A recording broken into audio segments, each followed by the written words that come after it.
Okay, hello everyone. We're just coming from the last day of Hanukkah today, the 8th day, where with a full intensity we lit and kindled 8 flames. And this evening as well has a name in Jewish tradition. Some call it Nittel. And there are different customs regarding this evening, because throughout history, this was a night that was not always a pleasant night for Jews who were considered to be Christ killers and so on, due to the Jewish man called Jesus. So this night became a night that was always a fearful night.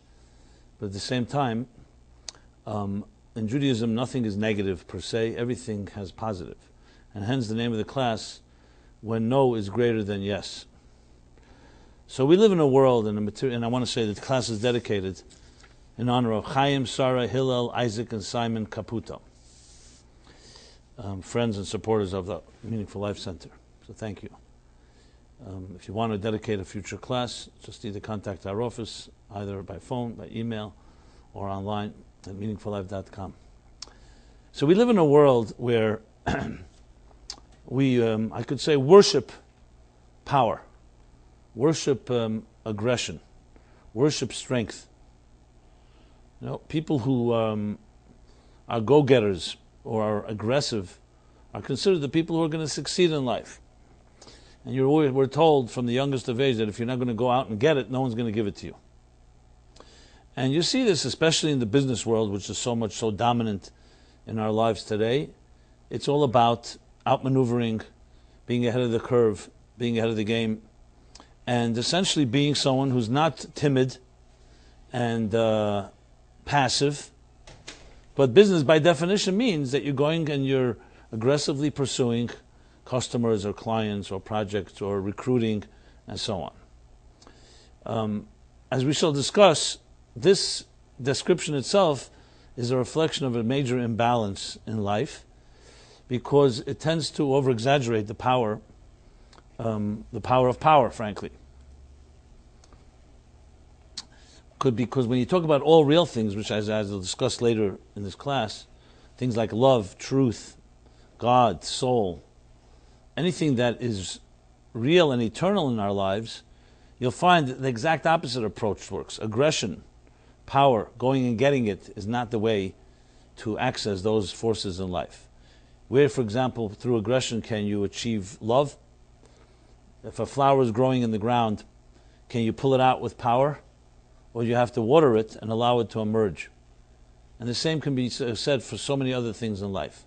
So very often when I speak to people who are of that personality type, go-getters, people who feel that they're strong individuals, aggressive, not even necessarily in a negative sense, I always ask them the question, and I ask it now as well, and that is, what do you think is stronger? Power or restraint? Moving forward thrust or restraint? And everyone always thinks about it for a moment, because people don't think of restraint as being a powerful thing. Most people identify restraint as being something resulting from weakness.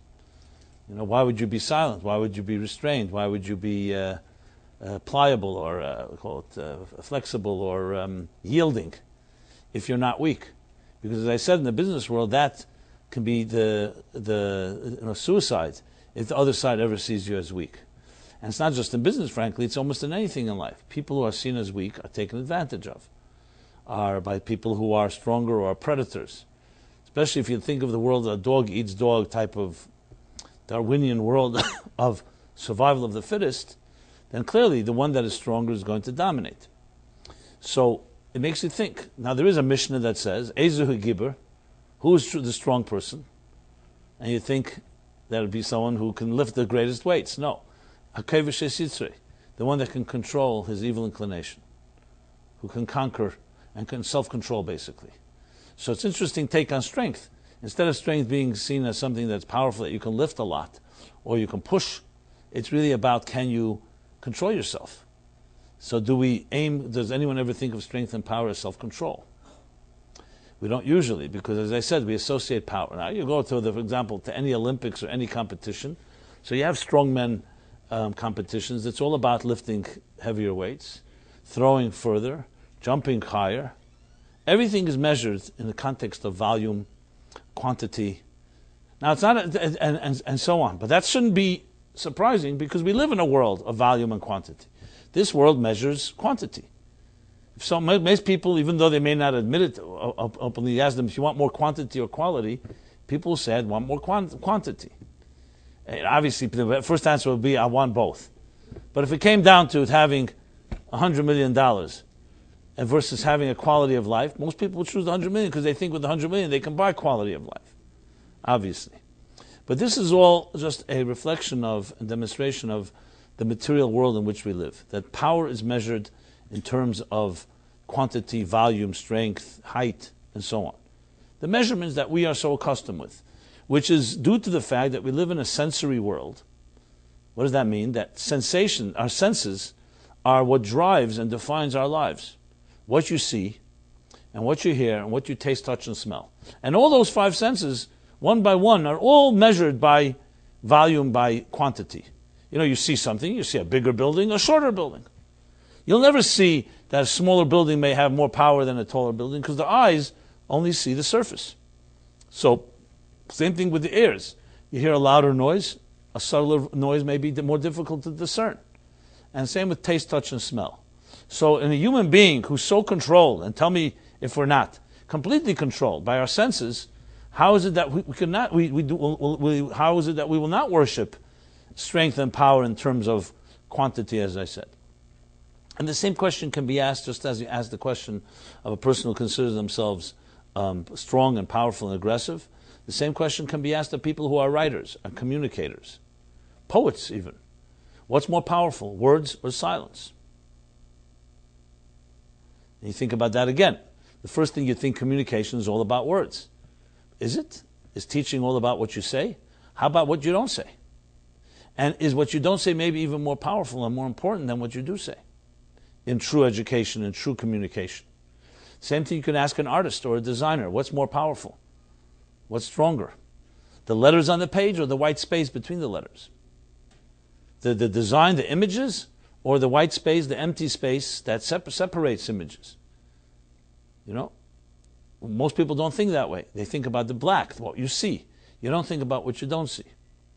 And across the board, anything in life, anywhere in life, the entire spectrum of life, you can always have this quandary, these two opposites. Let's take love, romance, intimacy. So what's more powerful in intimacy? Aggression or aggression, definition, or the tangible or the intangible? The expression or the non-expression? The mystique or that which you can control? Now we may want to control love, but everyone who knows a little about love knows the mystique is really its power. It's all about something that you don't really know about. That's why it's so powerful. That's why, as the line says, they say it's always more pleasurable to want than to have. And then as soon as you have it, you know, it's not the same thing. So you go across the board in any area of life, you'll find that there is, so to speak, the outer dimensions that so control our lives, and the inner dimensions which are driven by a completely different set of rules. Whereas I said, the no can be sometimes stronger, if not always stronger, than the yes, as we shall discuss. So what I'd like to address in this class is this idea. You know, we live in a world where often we feel intimidated and overpowered and sidelined, frankly, by people who are more aggressive. And some of us just don't want to engage in that battle, in that game. So we choose to defer, we choose to walk away, or we choose to choose other lines of work, not to be engaged in that level. First of all, who likes that competition? Secondly, the whole thing is very distasteful. What we're going to discuss tonight is that the real power lies inside each of us. Not always when you see someone that seems so all-powerful, that you have within you resources that you probably never even accessed, that are not defined by sheer strength and volume. They're defined far more by the invisible. So, for example, if you take, let's take, we live now in a quantum mechanic world where subatomic life is as powerful as the microcosm is as powerful as the macrocosm. So if someone were to ask you, what's more powerful?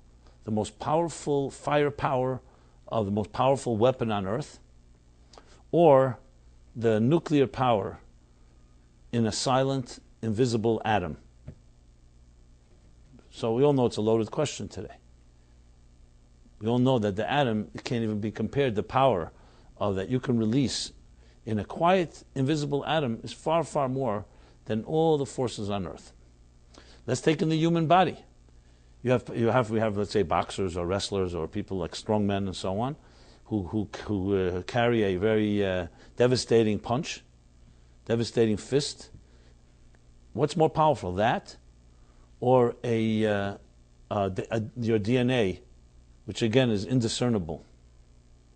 One mutation in DNA, one shift, can release unfathomable power, far more than anything we can ever imagine. So today it's far easier to understand, because we're living beneficiaries of this invisible, silent world called the beneath the surface, the microscopic subatomic universe that is so much more powerful than anything we ever can measure in the world of sheer volume and quantity. There's much to say about this. We just, as I said, coming from Hanukkah, how do we celebrate Hanukkah? It's interesting. Question that's asked. The war, the battle that was fought by the Maccabees, who are a minority against the majority of the Greco-Syrians, was a battle, a real battle. And what do we say in the prayer of Hanukkah that we just finished? That the miracle was that the mighty the mighty were vanquished by the few, and the Giborim biyad chaloshim, the strong were conquered by the weak.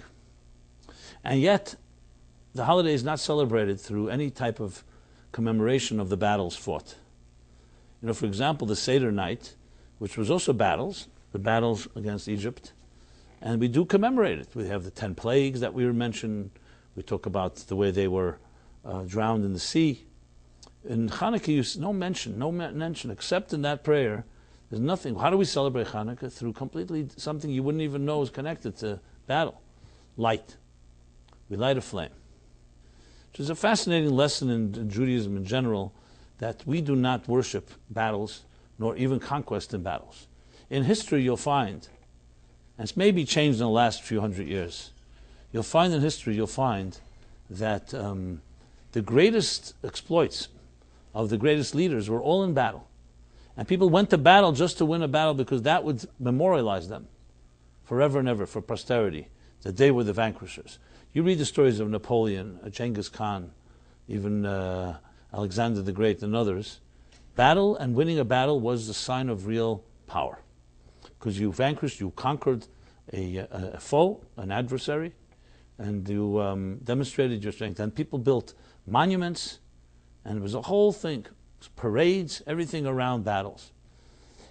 Even today, I don't know if you know this, but there's one of these TED Talks. I heard it in a British psychologist, a child psychologist, educational psychologist, makes the point that schooling today in the Western world, including the United States, was all shaped. Who developed the first curricula that we use in schools today?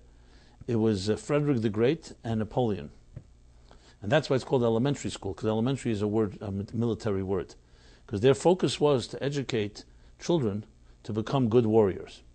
So their focus of education is primarily on, you'll see, the tangible, the physical sciences, efficiency.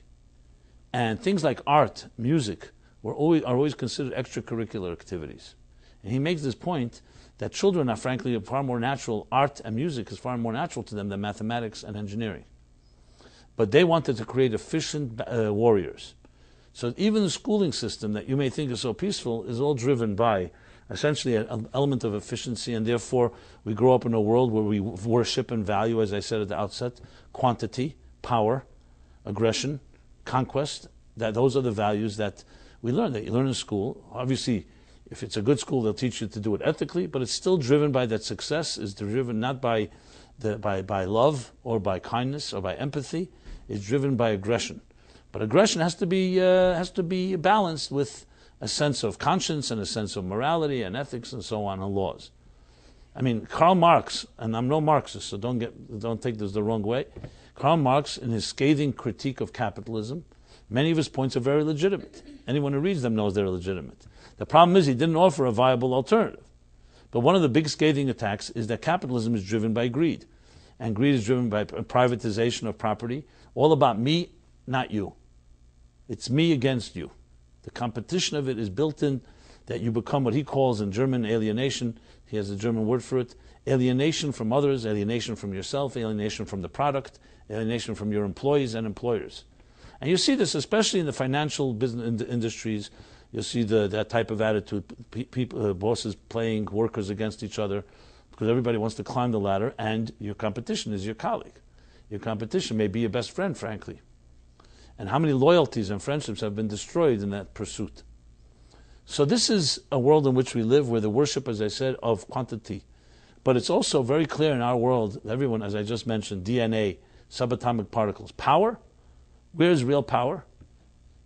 Lies in forces that we can't even see and forces that don't make any sound. So our sensory world, meaning our five senses, as I described at length before, are all stimulated by and affected by volume, quantity, and so on. Jews always knew that what you worship is not the conquest of a battle. That may be necessary, but as a necessary evil or as a last resort. But how do you celebrate the conquest is light. You light a candle, you light a flame. And that's what we do, even for a yahrzeit, even for the yahrzeit of the 6 million. You know, we could yell in outrage and our blood boils over what was done, dehumanization of our own brothers and sisters and people our own families, and it could have been us if we were there.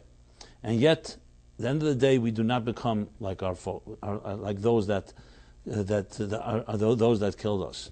We value and celebrate light and life.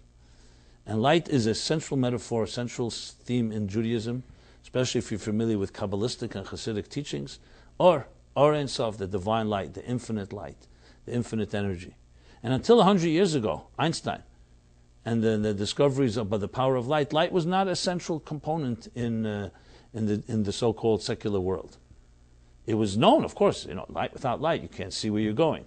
But the power of light as a scientific force, as energy, was something the Jews always from the beginning. Look at the temple. What was the temple had many vessels and many features and many functions, but the menorah stands out as being the Ba'alei Haneres, kindling the menorah.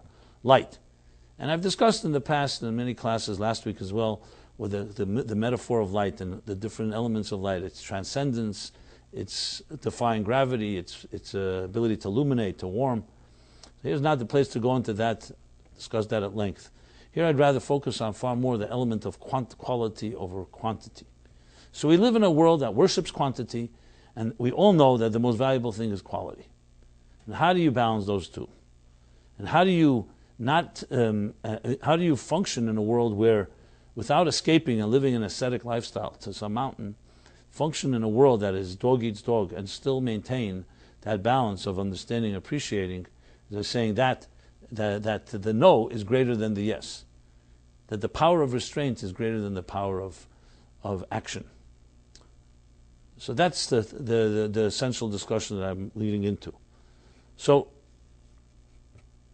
when we look at ourselves and our own inner potential, again, most of us discover either through accident or through education or through whatever, or life experience, trial and error, we discover our so-called strengths, our qualities, our skills. And most of us maybe will never discover all of them in our lifetime, but hopefully we discover some of them. And it usually does not happen, as I said, by plan. It happens by accident, so to speak. You're in summer camp, suddenly pressure, someone else can't do the job, it suddenly falls on you, and you suddenly realize, hey, I can do this. Very few people from young age, someone identifies and says, hey, you're good at this. It does happen, but it's not as common. But that's one set of strengths. But there's a whole other set of strength which is called the ability of restraint. And as I said before, most people see restraint and yielding and silence as a sign of weakness cowardice, retreat, and so on. That's because, as I mentioned, we live in a world where what you value is what you see. You'll never appreciate, for example, how much restraint, how much discipline or an educator invested in you, because it's invisible. How can you know? As I mentioned before, in the world of design or the world of art, what's more powerful, the white space or the black space? The letters you see or the white space that surrounds them? And the same is true, as I mentioned, almost in every other area of life. So there's a long discussion in Jewish thought about these two different modes, the yeses and the nos, so to speak. And why is it not balanced in between? Why is it not half yes and half no? Why is one more than the other? Sometimes actually they're compared to the white blood cells and the red blood cells. There are more white blood cells in the body than there are red. The ones that fight infection are more abundant than the ones that bring oxygen to the blood. So why is there more no's than yeses? So there's an interesting argument between Rabbi Akiva and Rabbi Yishmael, who was the high priest. And there's an argument that when you read it initially, it sounds like complete semantics, which is the turnoff of so many people of splitting hairs that don't seem to make any difference. Like the story with the rabbi that, the guy gets lost in a hot air balloon. And with a friend of his, and they're trying to find out where they are. They see somebody down below, and they yell down. They say, "Where are we?" And he says, "You're in a hot air balloon." Okay, and a gust of wind comes, whisks away the balloon, and they're left lost as they were before. So one guy said to the others, "That must have been a rabbi." He says, "How do you know?" Because what he said was true, but irrelevant. It's true, they were in a hot air balloon, but it didn't help anybody. So much of Judaism is mocked at, especially in the Woody Allen genre of cynicism, that includes the splitting of hairs. So here's the argument of Rabbi Shmuel and Rabbi Akiva. And as I said, initially it's going to sound almost like, what is this argument about? So in the Ten Commandments, as I said, you have positives and negatives. You have Anochi, I am your God. But then it says, Lo, do not have other gods. Then it says, Zachar, remember Shabbat, honor. Then it says, do not kill, do not murder, do not steal, etc. Do not covet. So when the Jews heard these 10 commandments, here's the argument. What did they say? They responded to each one of them. So Rabbi Akiva says that when they heard do this, they said yes. And when they, let's start with Rabbi Yishmael, it's easier. Rabbi Yishmael says that when they heard the yeses, they said, yes, we shall do.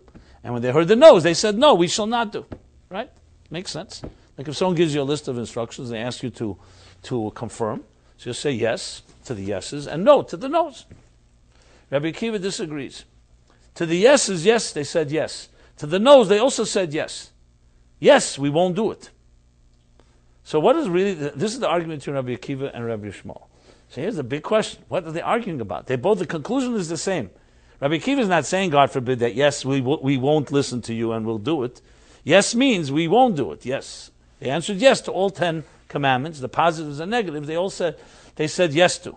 And Rabbi Yishmael says, to the yeses they said yes, and to the no's, no, we will not do it. So what's the difference between no, we will not do it, and yes, we won't do it?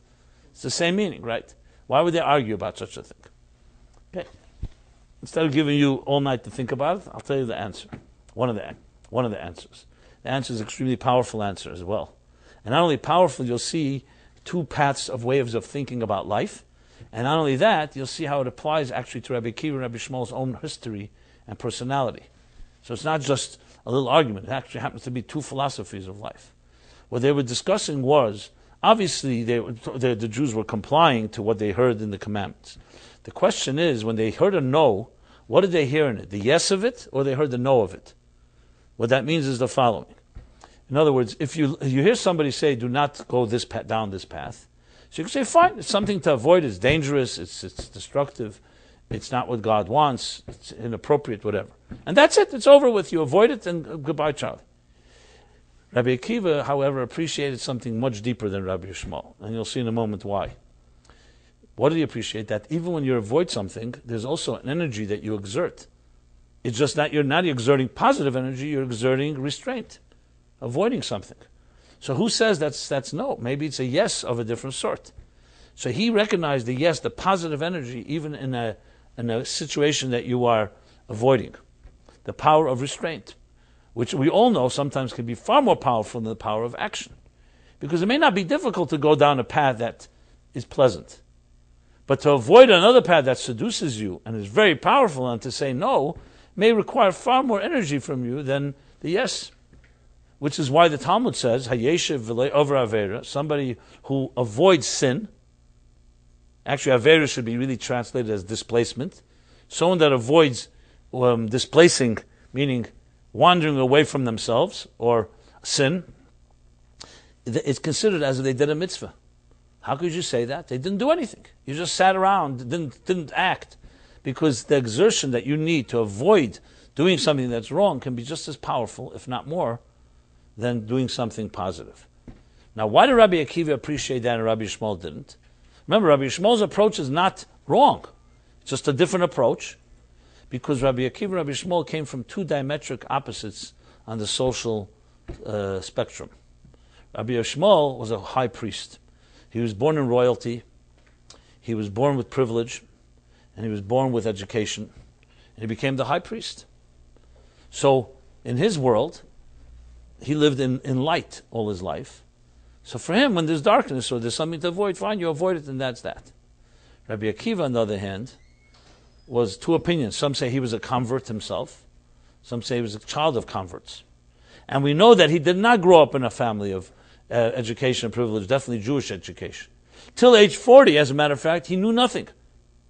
And it was when he met the daughter of Kalba Sapua, a whole story, how she inspired him to begin a journey, the famous story with the drops of water, where he was walking down a path and he was wondering, she had encouraged him, she said, she wanted to marry him, of course, and she encouraged him to start studying and she recognized great mind there, great talent.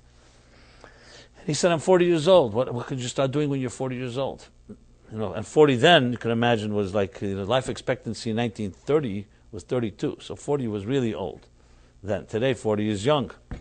But still, 40 is not 5. 40 is not 10, as many of us are aware of. So he was walking in the woods, and he noticed a waterfall. The story goes, and he sees the water dropping.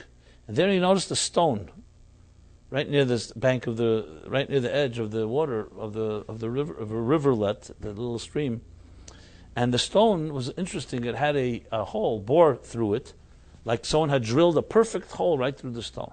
He was wondering, who here in the middle of nowhere in this wilderness would have borne a stone? Then he realized that the water dropping from the waterfall kept hitting the stone in that hole, kept dropping in there. So he realized over the years, drop by drop by drop, the antithesis of Chinese torture, it finally bore a hole. So he said to himself, that's the lesson in my life. That if an inanimate stone can be pierced with just plain water, with time, how much more a soul and a life and a mind, that even though he's 40, if he exerts himself and invests and applies himself, could pierce his own so-called ignorance and past. As a result, what happens is he goes off with her permission, they marry, and his wife gives him permission to go off to study. And he comes back years later with thousands and thousands of students, to the point that he, Rabbi Akiva, became the master of all Talmud. He's called Kula Liba de Rabbi Akiva. Everything follows Rabbi Akiva's teachings in the Talmud. That's how great of a scholar he became. So Rabbi Akiva and Rabbi Shmuel, two different ends of the spectrum. Rabbi Akiva, through his hard-earned effort, was in darkness. He was in the no, and he discovered the yes and the no. Rabbi Shmuel never was privileged. He didn't see much no in his life. So for him, it was a theory to avoid challenges. But Rabbi Akiva lived in them. He was immersed in them. He lived a life where he did not have privilege, he did not have education, did not have Torah, and yet he discovered that through his deep thirst and the effort that comes sometimes from the negative, you reach far greater place than you can through the positive. So he was able to see in the no's the yes, in the N-O-S, not N-O-S-C, just to make it clear. So what's stronger, yes or no? You know is stronger, except in our world we don't recognize and appreciate it. I was privileged a few weeks ago to have a new grandchild, my grandson. It was in California. So having the privilege to see little children close up, your own grandchildren, I observe, I study them all the time. and they teach you tremendous lessons in life because they're the better version of ourselves, with all due respect to all the adults here in the room.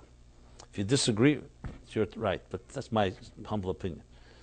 As opposed to technology, we're like, iOS 6 is better than 5, and 5 is better than 4. Well, sometimes with Windows it doesn't work that way, but usually it's supposed to get better. I think with human beings it's the other way around. Version 1 is better than version 2, version 3, as the layers unfold. So I was speaking to my granddaughter, 6 years old, and I said to her, it was an experiment. I said to her, I would like to give you something. What? I'm very excited to hear. She says, $100 million. And she just ran away without even, had I said to her I was going to give her a coloring book or a little doll or something like that, she would have been so excited. So I said, so what's the matter? Is there something wrong with us or something wrong with her that she doesn't appreciate the value of $100 million? It's a lot of money. I know. I said, I'm sure you're wondering what would happen if she said, okay, give it to me. Where would I get it from? But I was confident that she wouldn't care. So that's why I was able to, I was just confirming a theory. So I was wondering, so what happens to us? What happens? And I'm not suggesting money is not valuable. But here's a child, a pure child. What is it? So many of us say they're just stupid, naive, they don't appreciate money. Or maybe maybe they're closer to the truth than we are. They know what's real and what's not real. What's permanent and what's an illusion of power. But it was, for me, a perfect example of what we consider to be the most valuable thing. It's completely meaningless. It would be as if you went to another planet where dust was not dust but gold or diamonds. And people here, it's just dust. Everybody walks on it because there's so much of it, nobody really cares. It's just a contrast. And so many other things. I'm studying my little grandchild, just a few weeks old, a month actually, yesterday. And you look at, obviously, they cannot have communication. So I say to myself, who's more powerful? The powerful adult that wields weapons and wields influence and equity and so on, or this little child in its innocence? The answer is very obvious. However, we don't value that because there's nothing in it for me, so to speak. In a me world, what do I get from that? But then we start thinking about the real things in life: love, truth, God, soul, happiness, peace of mind. Tell me, where do you find those things? You find that in the domain of the invisible. You find it in the domain that is not possible to acquire. There's no aggression in the world that can get all of the things I just listed. Even though we'd like to believe there is. If I'm aggressive or go-getter, I'll get all the... That's not true. I'd like to see anyone that ever has gained any of the things I mentioned before. Love, intimacy, God, soul, truth, happiness. And I mentioned the analogy, beautiful analogy, I think. You try to pull a flower out of the ground. Is that how you're going to get it to grow? Or you water it, you're patient, sun, time, and things suddenly it emerges, and the petals open up. So why is that different in us human beings when we want love from another person? Maybe what you have to do is water that person. Maybe you have to nurture. Learn to appreciate that the biggest thing, the most important things in life are not acquired, but they emerge. And they take a process and cannot be achieved through an acquisition, through one act. Everything in life is that way. Talk about children being born, children going through 9 months of gestation, of pregnancy, and then growing into adulthood. These are all realities of life. This is nature at work. No technology in the world is going to speed up the gestation process. I hope not, at least. And no technology in the world can make a flower grow faster. I know there's simulation, and I know that today we do kinds of so-called replication and so on and so forth, but it's still the true things in life require that type of process. So the question now is in our own selves. Think about confidence, self-confident people. Is a self-confident person reflected more in aggression or in restraint? So there's a verse in the Torah, a very powerful verse. It's the story in the Nevi'im, in the book of, I think, book of Malachim, maybe, or Samuel, Eliyahu Hanavi, Elijah the prophet. So he was awaiting to have a rendezvous with God. okay, after a particular event. And as he's waiting, he suddenly hears loud thunders, rash. So he stares at the thunder. God must be in that thunder. No, God's not there.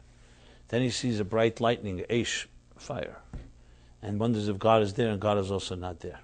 And then comes a very strong wind. And then he thinks God is in the wind, and he's also not. And then comes the next verse that says, following those things, the thunder, the loud sounds, the bright light, and the great strong wind, came Kel Dmama Daka. 3 words in Hebrew, very, very hard to translate, to be honest, in English. I'll try my best. Kel is a sound. Dmama means very subtle, or silent even. Dmama comes from the word silent. Very gentle silent. And Daka is subtle. So basically a very gentle or subtle, subtle sound or voice. And that's where God emerges. So it's an interesting think of the visualization. I don't know if any of you have seen a famous movie, 2001, Stanley Kubrick's 2001. And most people who see it don't really get what the theme is. What's exactly? It's very abstract. People know about HAL, the computer, etc. But the story, essentially, is the story of finding the origin of our species. Where is the root of? Where did it all begin? And many essays and books have been written in analyzing the film, of what it means and all that. But there's one interesting scene there at the end, when and I hope it's not a spoiler for those that want to see it, but it doesn't matter. It won't make a difference. That when they finally come, so to speak, to the beginning of time and try to understand where did it all begin, the last scene is a baby, a fetus, a newborn or about to be newborn child. That's the image at the end of the whole film of their discovery where it all begins. A newborn child, the innocence of a child. And when you, especially if you're familiar with the psychological schools of thought about the inner child, where some theorize that all of us are looking to regain the inner child. It's like re-entering paradise, the innocence. Some say Steven Spielberg's main genius, which really put him over the top, was his ability to touch that child in each person, the enchantment. His early films were all about that. The enchantment that each of us so seeks. Because once we grow into the adult world, we become jaded, we become skeptical, cynical, we've been burned, and we lose a lot of our idealism. That's the way the trajectory works. But every one of us is searching for that child. I'm not trying to be, I know some people, their entire body of knowledge is based on lines from different Hollywood movies. So I don't want to sound like that at all. But I want to use another film as an example. You may have heard, some considered the greatest of all, Citizen Kane, by Orson Welles. And who plays it? It's supposed to be a story about Randolph Hearst, the big magnate, media magnate who was a super ego, etc. And there too, the story is all about what they call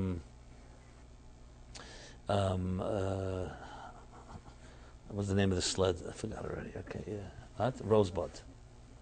So the whole film is Rosebud. And you have to watch the film 5 times, by the way, to figure that out. But that's another story. So Rosebud, that he says in his last words before he dies, Kane. William Kane, that Rosebud, until you finally discover Rosebud is the sled that he had when he was a little child before he was taken away from his parents to go to the big city. It was his innocence. And that too has been analyzed to death. The analysis that each person is seeking the child that once was innocent, the love that we deserved. How much has been written about how in relationships we're really looking for a love that we either never got or didn't get adequately from our parents. And all our relationships are based on that, on what shaped us when we were children. Now this shouldn't surprise anyone that studies Torah, because the Torah is all based on this concept. There's Adam and Eve in the Garden of Eden, the pure paradise. Then they are expelled from it. And the rest of history is about trying to rediscover paradise. Some call it the fountain of youth. Some call it eternity. Everybody, some call it Botox. Everybody has a name for it. People looking for the innocence, the youth, the untouched fallen snow before it's been trampled upon in our lives. And that resonates with us when we hear music or we have other experiences that touch a deep part inside your heart and soul. What's it touching? It's touching an innocent place. And there's something about innocence that everyone's affected by. Obviously there's some people who become so hardened they don't even look. So Kol Dmama Daka is the essence of it all. God may have created a very sophisticated universe with many fireworks and many winds and lightning and thunder, but the purity, the essence of it all is a very subtle force that's just surrounded by all this hoopla. And that's an interesting way how the Kabbalists and the Hasidic masters explained existence. That existence is a very big place, and it sounds very impressive and very overwhelming. But at the end of the day, what really controls it all is silent voice within, the quiet silent voice. So as Churchill said during time of war, the truth is so precious, you have to surround it with with an army of lies. So sometimes the same is with us, that we live in a world of lies, so we surround ourselves with lies, but really what lies within is just a very simple person that wants a little love. Again, you have so many stories which very often, it all comes down to someone's just trying to protect their young. And that's why they have all this aggression and all this anger and all that's going on. It's really just almost a masquerade. The porcupine has the sharpest needles of all creatures on earth. But it has also the softest underbelly. And it's not an accident. Because to protect its gentleness, its tenderness, it needs to have those needles. It's similar to the story of the oyster and the pearls. You know where natural pearls come from? Natural pearl is really an outgrowth of just some irritation of an irritated oyster, to put it non-romantic terms. An oyster is within the shell of the oyster is very gentle skin, and if a piece of dust lands on that skin, it's like a piece of dust on your eyeball. We can know how irritating that is, and it's very irritating. So what the oyster does, it secretes a liquid that hardens around the dust, so the dust should not irritate it, and that becomes a pearl. Okay. How are diamonds formed? Similar pressure, years of pressure. And now to lead it back to our discussion here, the Kol Dmama Daka, the Kabbalists say the following: each of us has a very unique song inside of us. It's a melody that your soul identifies with. Because as I've discussed many times, souls only communicate through song, through music. Souls can only travel through song. Bodies travel with our legs, with our feet, with our vehicles. But a soul is moved by a song. So you could have people who have millions of frequent flyer miles and they haven't moved an inch in their lives, spiritually and emotionally. And you can have someone who doesn't move anywhere physically, has no miles, and sits in one place and moves millions of miles emotionally. And they get moved and know how to move someone else. So this song lies embedded within us, and it is so-called, think of it, your truth. It's your purest, stillest, quiet place. Now, why don't you hear this song? Why don't others hear it? Well, for a simple reason. Because we have rush hour of our lives that makes a lot of noise. You ever hear, for example, you could have a very beautiful, fine-tuned violin playing a beautiful melody, but if there's a lot of outside noise in the streets or other noise that distracts, what will happen? It'll drown out the subtle. You all probably have heard the Bell experiment. What was his first name? He was a great violinist who was known to be one of the best in the world, and he actually would play in concerts, and it was like sold out audiences, expensive tickets. They tried an experiment. The Bell. What was the experiment? Bell sat in Washington D.C. in the in the main subway terminal with his Stradivarius, which is like $1 million violin, sat on a milk carton and played beautiful music. And they filmed it. Everybody walks by and doesn't even notice it. The only ones that notice it from time to time are little children. And when the little children try to get closer, what happens is the adults schlub them and say, "We have no time. We got to get to this. We got to get to the train." The same, had this been advertised that this was Bell playing in Carnegie Hall, you couldn't get tickets. So the lesson is quite self-understood. Because people are so busy with their lives, they won't appreciate the greatest gift. And if you tell them, and it's an exclusive, "Hey, I want tickets, not someone else," when it gets to that competition and ego, suddenly they're online. And here he is for free. You can listen to the most beautiful melodies on the most expensive violin. So the question is, how many of such experiences in our life do we miss as a result of our rush hours? Do we even know what our song sounds like? So you want to know what power is? You think power lies in the domain of people who have aggression and go-getters? That's power. That's on instant gratification power. That's for the moment. Power is someone who's in touch with their song inside.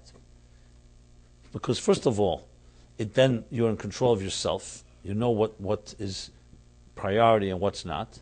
And number two, you then have the confidence to make your choices.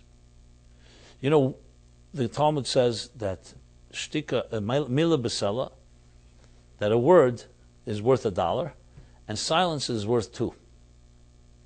For this reason, tell me, an intelligent person who has what to say about a certain subject, where do they have to exert more energy? To make a statement or to withhold a statement? It's obvious. For a fool who always talks or doesn't have anything, it doesn't take any effort. For a wise person who has a comment or a opinion to state about a particular matter and they choose not to, it takes more effort than to state it, because he or she has what to say. In teaching and educating and in communicating, and I can tell this to you from my own experience, what you don't say is much more powerful than what you do say.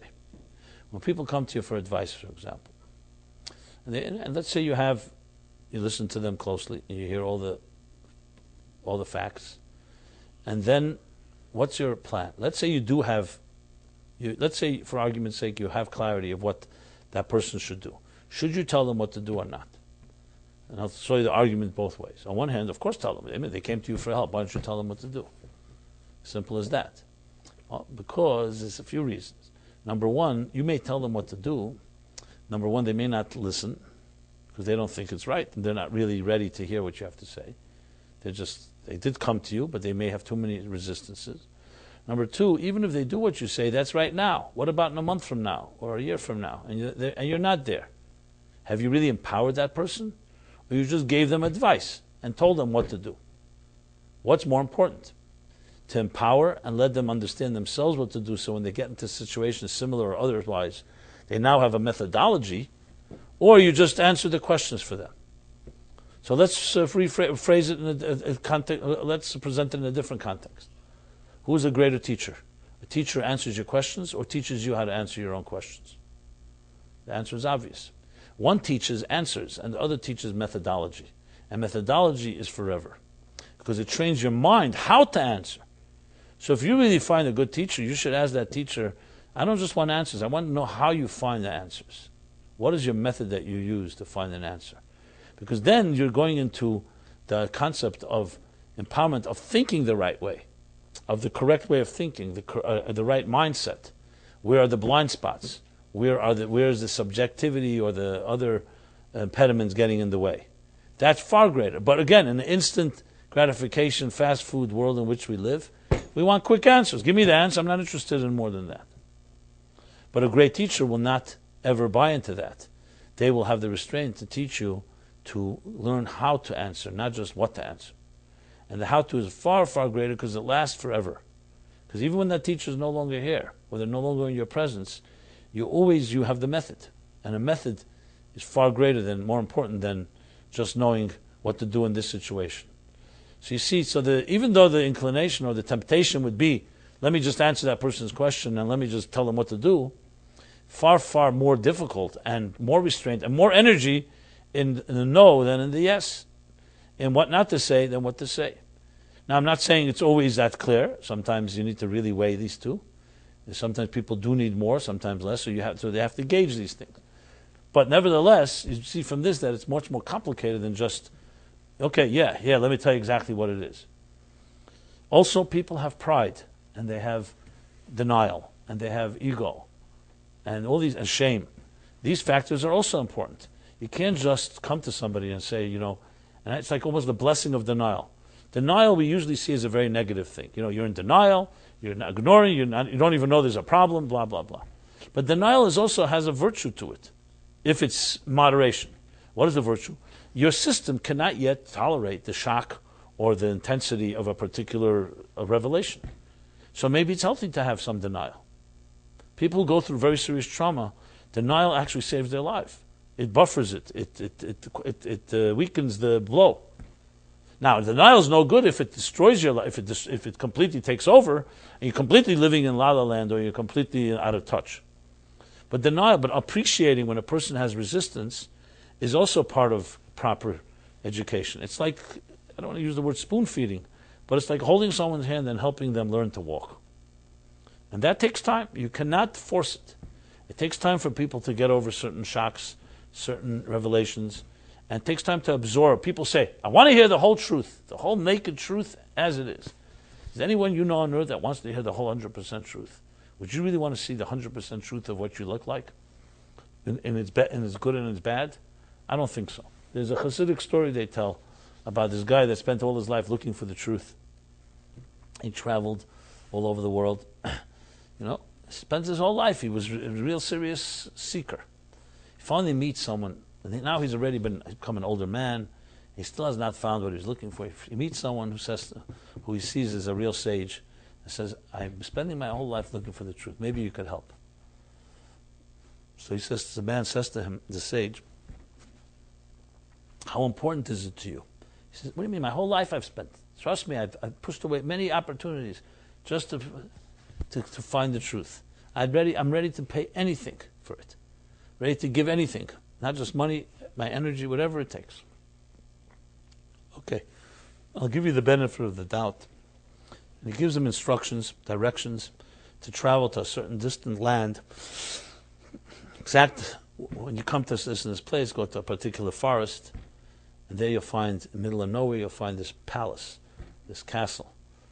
And he does all that, and he says, there you'll find what's called the House of Truth. Okay, long story short, I'm not going to go through the whole dramatics of it. He embarks on the journey, he arrives, he finds the palace. He enters this big hall. It's like huge.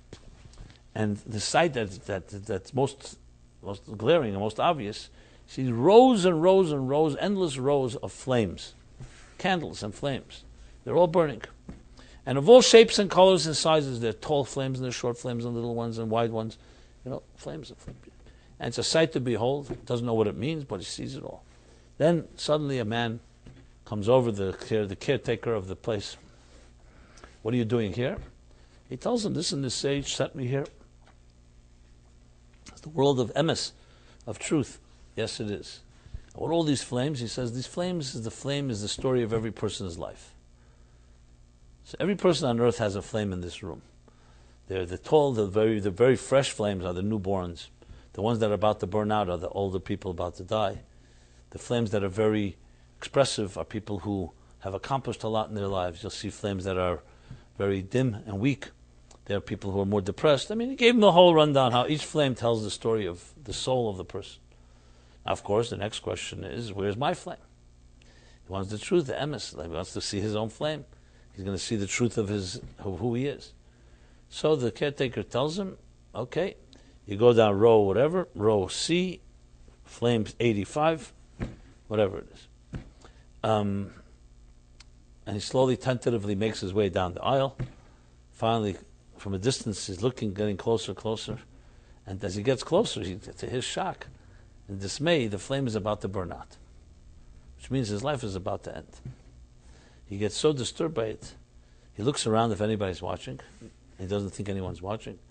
and he goes over to another flame and takes the oil from the flame and pours it into his own flame. To give himself a little more time. And suddenly he sees the eyes, the staring eyes of the caretaker. And the caretaker says, so you're ready to pay any price for the truth, right? He finally met the truth and he couldn't handle it. That's the story. He had to pour oil in. He came for the truth, but it was too much for him. This is the story. Truth is not always what we necessarily want. What we want is a truth that we can digest. That would be a more accurate answer.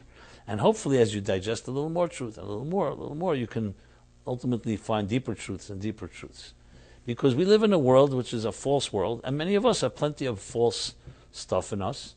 Things, our duplicities, our lies, our deceptions, our masks and costumes we wear. Everybody has them. Sometimes it's not necessarily malicious or dangerous or destructive. It's just the adjustment. Do you show the same face to every person that you meet every day? Obviously not. People you trust, you speak to, you're more open to. People you trust less, you're less open to. That's part of the reality of a world that as adults we learn to have to adjust to a world that's not all truth. And sometimes you have to wear the garments of those that surround you. So I'm not suggesting that we are outright liars, even though some can argue that as well. But in some way we all have elements of, let's call it, not total 100% truth. Only God is pure truth. And that's why God says, you cannot see me and live.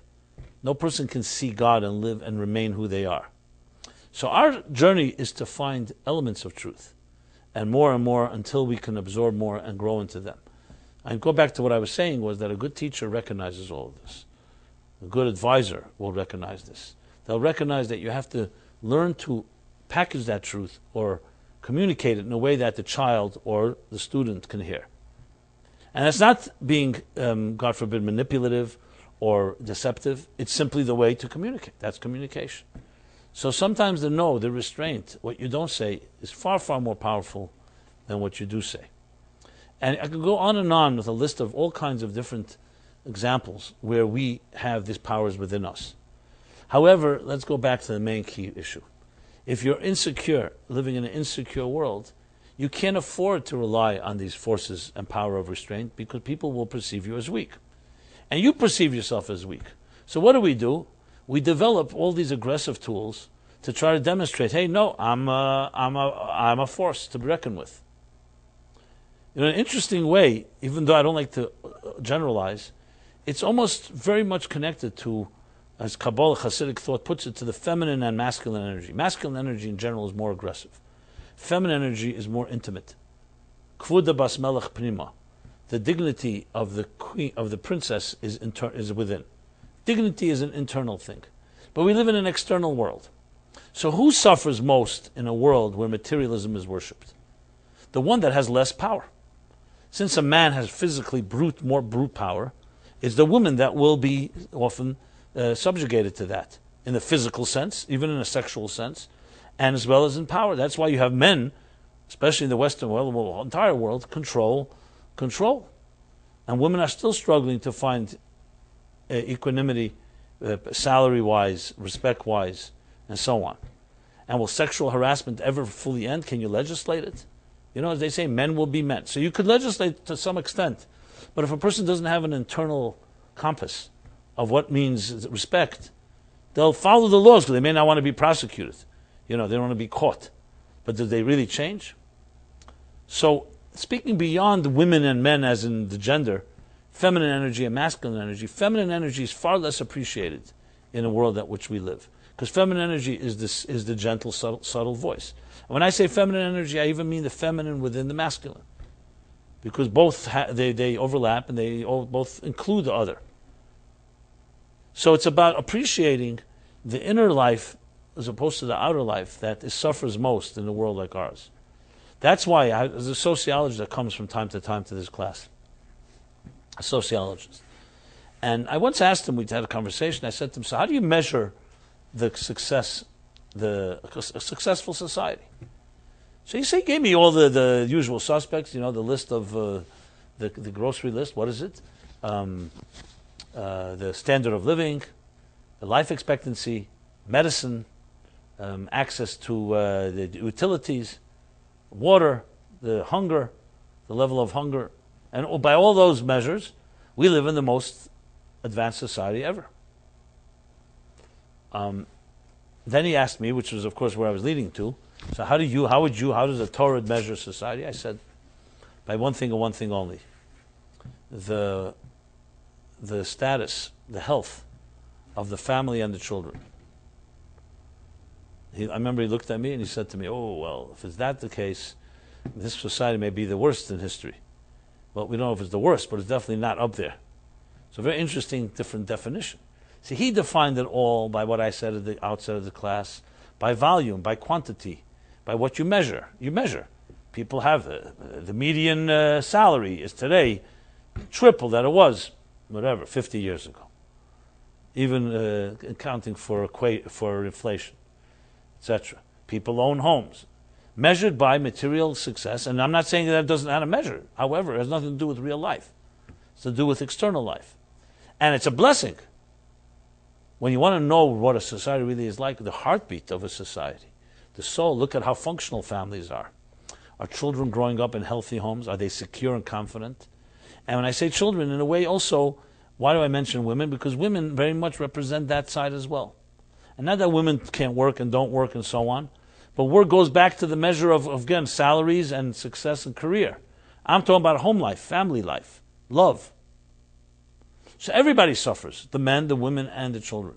But who is at the brunt of the suffering? The children, number one, and I think the women, number two, and the men, number three. Not that the men don't need it all, but they, in a sense, take advantage of their strength and their power, and they dominate and they hide behind that. So everybody needs the inner life that I'm describing.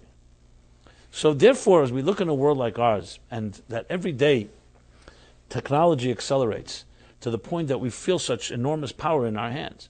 The mobile phone you can do anything with. All information, anytime, anywhere.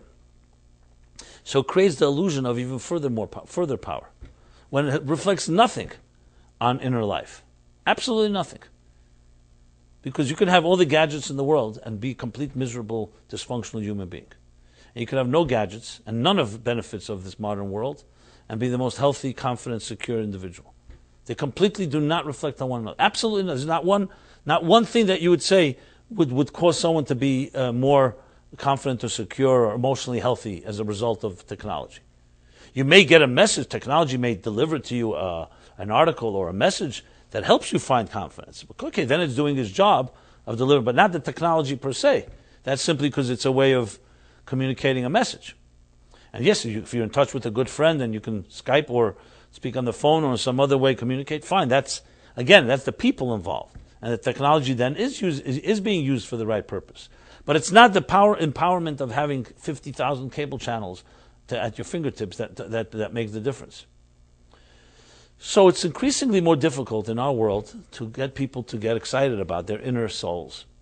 And that's why, unfortunately, the only time really people wake up is when they suffer, when they lose something, when there's a transition. But we don't have to wait for that. That's the objective. We have to recognize that within each of us, as we sit right now, lies, number one, a tremendous amount of power. And the reason you're not confident in yourself is not because you don't have what it takes, it's because you don't know you have what it takes. It's a very big difference. Because your soul was given to you by God. That's not man-made. So right there, you're already a head start. That you have a divine force inside of you that is your birthright, that nobody can take away from you because no one gave it to you. So why shouldn't that give you complete confidence? And it's something divine. It's not a human, a human being gives you a gift. It lasts as long as it lasts. And just like they gave it to you, they can take it. But here's a divine force that defines your being, like I always say, and I write in Torah Meaningful Life. Birth is God saying you matter. Your mere birth, your existence is valuable because you were put here by the creator of it all. So that should give us the most confidence possible. However, we're not aware. It's like that silent voice inside of us called Mamadaka. It's drowned out by other things. It's drowned out by a mother telling you you're worthless, a father yelling at you for other reasons. Or you have a whole bunch of voices and ghosts and skeletons that disempower you and basically block your access to your own soul. So you don't feel that you're confident. Even though you have everything it takes, you're not aware of it. Which is a first step. Why? Because then the work is becoming aware. It's not finding that resource, it's just being aware that you have that resource. It's a very big difference. If someone says to you, you have to now work the rest of your life to find a resource that is not yours. Very different to say it's in you, right now, embedded, but you don't have access, or you don't know how to enter. That's a very, very big difference. So the first step is to surround yourself with people that give you the courage and continuously validate and say you have that resource, that you have that indispensable value, you have that koil d'mama daka, you have that silent or gentle, subtle voice inside of you. The question now is, how do you access it? So how you access it is the more soulful activities you do, the more you access it. The more materialistic activities you do, the less you access it. It's very simple. Because materialism worships that which does not give you real confidence. It worships that which you don't think you have enough of. Whereas soulful activity makes your soul come alive, and therefore your soul wants nurturing and wants activity, which is essentially the three pillars that Judaism offers us, offers all human beings: Torah, Avodah, Gemilas Chasadim, which means studying, being aware of this element by studying it, as we are doing now. The second thing is prayer, designating time where you speak to your soul and allow your soul to speak to you and to God. And the third thing is Gemilas Chasadim, kindness, acts of kindness, charity, generosity, in time, in sensitivity, and anything that we can offer to another person. These three are tools. These are tools that dig through the hard husks of material selfishness and material insecurity to reach the security and the confidence that is your birthright that comes from your soul. To cut through all that noise, that extracurricular noise, to access that gentle, subtle song that makes you tick. So, and recognizing, as a result as well, that when you're interacting with people, check yourself. Instead of doing something, trying to do something, maybe try to withhold. And recognize that can take more power than the act can take less power than the restraint. Yielding can take much more strength and energy and more power than not yielding. Like it says, a person should always be as flexible like a reed and not as inflexible like a cedar. So when you see the wind blow, the strong winds blow, what falls in the wind? Those that stand strong and they don't know how to yield. A reed, a strand of reed will never be destroyed in a storm. I'm not talking about certain storms destroy everything, but I'm talking about many winds because it yields. It just yields. You know, suspension bridges, the engineering of a suspension bridge is based on this yielding principle. If you ever walk on a bridge that's a suspension bridge, you'll see it shakes while cars are going and you think it's about the collapse. No, the shaking allows the bridge to carry far more weight than regular bridges that are built on concrete. Because there, it's just their sheer power. And here, the suspension bridge, the yielding, allows, it's like a lot of martial arts are built. The Oriental martial arts are built on letting someone else's power empower you. Instead of you punching them, let their punch be absorbed, etc., etc. So it's about maneuvering, and far more yielding gives more power than pure sheer metal or stone. So you have the power of yielding everywhere. When they built now the Freedom Tower or the World Trade Centers, a big part of the engineering is what it does to when the wind. Remember, these buildings are standing 100 stories high. There's very heavy, strong winds. How does the wind not blow out a window? So part of it is that the building actually shifts a bit. It's not that it's built so strong to resist any wind. On the contrary, it's built to shift with the wind. And this is true with everything, with airplanes, which of course emulate birds. They're all about navigating the tides. A good swimmer is not someone that can swim against any tide. A good swimmer knows when to swim and when to surrender, when to, so to speak, tread water, and let the tide carry you. And then when it calms down, to move forward.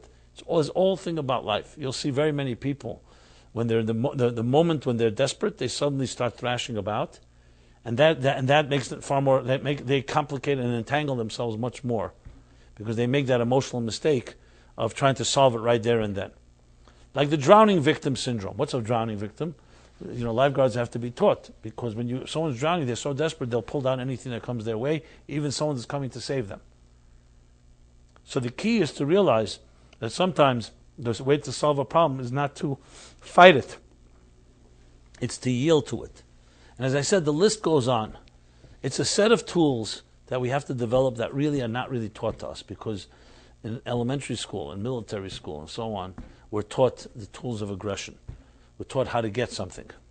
When I say again aggression, I don't necessarily mean it in the full negative sense. It means we're taught the tools of going and getting something instead of yielding and absorbing, which is a whole different process. I've talked about this many times in my own experience. Remembering hours and hours of talks is all about absorbing knowledge and listening instead of speaking. We are far better speakers than we are listeners. I'm not saying we're such good speakers, because if you can't listen well, you can't speak well. But we think we're good speakers. We're a gift of gab. We talk, we have a lot to say. But listening is a whole different art. And it's harder to listen than to speak. So, as I said, the list goes on.